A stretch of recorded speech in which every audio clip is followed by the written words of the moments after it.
Hello Losties, welcome to the first thoughts for episode 14 of Lost the Candidate. Well, it's been a 1 week break and they didn't half reward us with an amazing episode and one of the most emotional episodes of Lost that I think I've ever watched. R.I.P. to 3 of the characters who have been there since the very first day. Sayid, Sun and Jin, sadly no longer with us. I couldn't believe it. I personally couldn't believe it, and I'm full credit to Damon and Carlton because I was not expecting that at all. I mean, the other day I was actually saying to my friend about Lost how it's been a very long time since they've killed anyone off that we weren't expecting. It's something they always used to do very well back in the old days, and they've not done it much in this season. Kablamo. They've completely unsurprised me with that, haven't they? So that was absolutely fantastic, to be honest. I mean, I'm very sad to see all 3 of these characters go, and it's such a shock, but absolutely fantastic. And we know now for certain Man in Black's intentions. We've always been fairly certain that he's been the bad one. Now I think it's pretty much definite, isn't it? He's tried to kill our fellow Losties. How could he do it? How could he do that to us? And it seems he needs the candidates dead rather than needing them all to leave the island at the same time, which makes sense really. He's been fooling all along. He's been playing a long con, which I suppose is what we should have expected from him. So that was excellent. He needs the candidates dead before he can leave the island, because of course any of them could become the next Jacob and imprison him there. It all makes sense really. So yeah, and he's just been longing to a false sense of security all along. So very well done, very well, cleverly done. I think though the cards are all on the table now. We know exactly where we stand with him. He is the bad one. Jacob was the good one. But well, also of course the flash sideways we had this week. We found out at last why Locke's in a wheelchair in this universe. We knew it couldn't be the same because we knew him and his dad got on.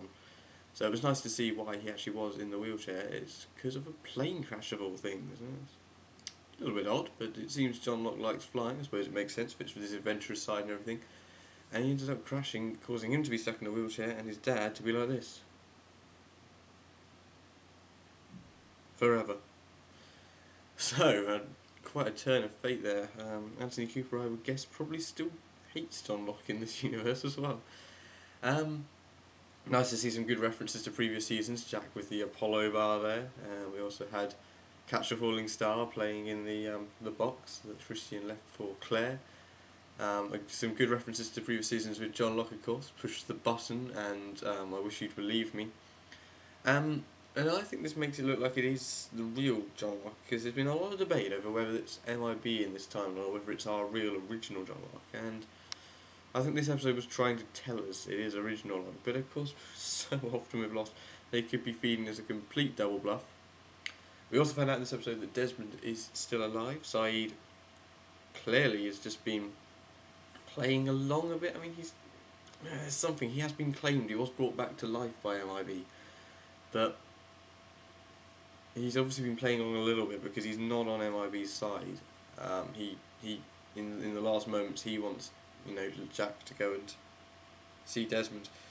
The question is, now that they're dead in this timeline, does that mean they now shoot over and see the alternative timeline? It's something we still don't really know. And it's something I hoped was going to be resolved next week, but I don't think it is actually, because next week, of course, is episode 15. It's the episode we've all been waiting for. This has been hyped up all season as being the killer app episode, the one that we have to see next week, episode 15. But I've seen the trailer for it, and it's not.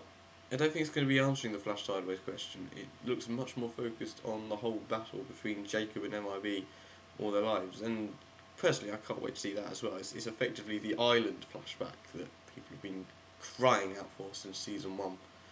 So we're getting that next week at long time. It's been a long wait, 6 years, but we're going to get it. And it looks like it's going to be excellent. There's only a few more episodes left of this season now, only 4. And if they're all as big and emotional rollercoaster as that one, my god, I don't know if I'm going to be able to take it, to be honest. But yes, that was fantastic. That was episode 14, The Candidate. Of course, there'll be a review on the site later. Hopefully, time permitting. I mean, obviously, the site hasn't been updated as much as it should be recently, and I do sincerely apologise for that. I have been extremely busy with all my university work, but that is now finished. So, I'm hoping to get you some obituaries up there for both all the characters that have died in this week's episode. 3 of them. What the hell? What a shocker. You don't get any characters die all season, you get 3 all at once, don't you? It's like buses. But yeah, I hope to get some of that on there.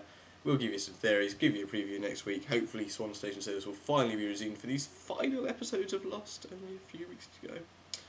I'll see you next week, guys, when we go over the sea in episode 15.